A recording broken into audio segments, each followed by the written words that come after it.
Welcome back to the program. Let's bring in our political panel. Labor MP, member for Chisholm, Kieran Garland, and Liberal MP, member for Menzies, Keith Wallahan. Great to see you both. One of the things one of my guests earlier said is that while Elon Musk might think the US election has given him authority to help make policy in the United States, which it has, it doesn't extend to making policy in other nations, whether they're allies or not. Look, I didn't read that into Elon Musk's tweet. It's easy to demonise him. I actually admire many things about him. He's a world leader on the energy transition, not just through his car company, but in decarbonising our economy, but also someone who is reaching for the stars. I think that there isn't a day that goes by where you see something amazing from SpaceX. So I'm not going to demonise Elon Musk. We'll make our own decisions. But he raises an interesting point, which is the devil is in the detail. I wouldn't sign up to a scheme that is going to be a backdoor to digital ID. So that's not what this is. And if in any way became that, I wouldn't support it. But what we have seen through the committee process that many were involved in was harrowing stories from parents who saw bullying go from the playground to online, and in a really insidious way that's affecting the mental health of young people, particularly young girls. And that's a challenge that this generation is dealing with. Now, we have to make sure that the execution of that is done in a way that doesn't have unintended consequences. And one final thing, I'm really glad that YouTube is being carved out.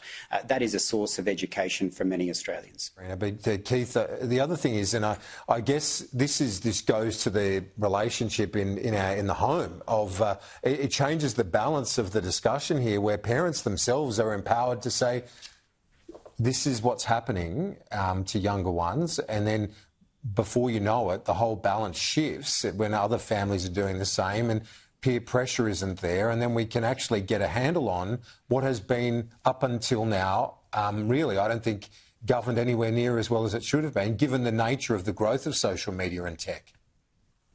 That's right. I'm a parent, Kieran, and I stupidly let one of my children have some social media during the tail end of the COVID lockdowns. And I'll tell you what it was Facebook Messenger for Kids, which I think has been carved out. And that's supposed to be an exception because you get to see and monitor. But I was busy and I didn't monitor everything. And there was a time where I saw my daughter retreat into her shell and I didn't know what it was. And then I opened up the app and I saw all of this toxic messages going backwards and forwards.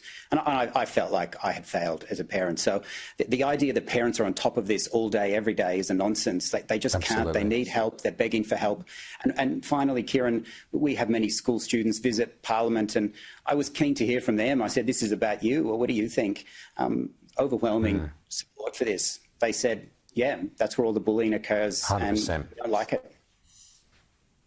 Yeah, and it's just shifting a bit of that balance, which is so helpful. I want to finish with another bit of bipartisanship. Keith, I'll go to you first of all on the farewell for Bill Shorten. It was quite a speech from him, his valedictory, but also a gracious and dignified one from the opposition leader, and saying he would have been a very good Prime Minister.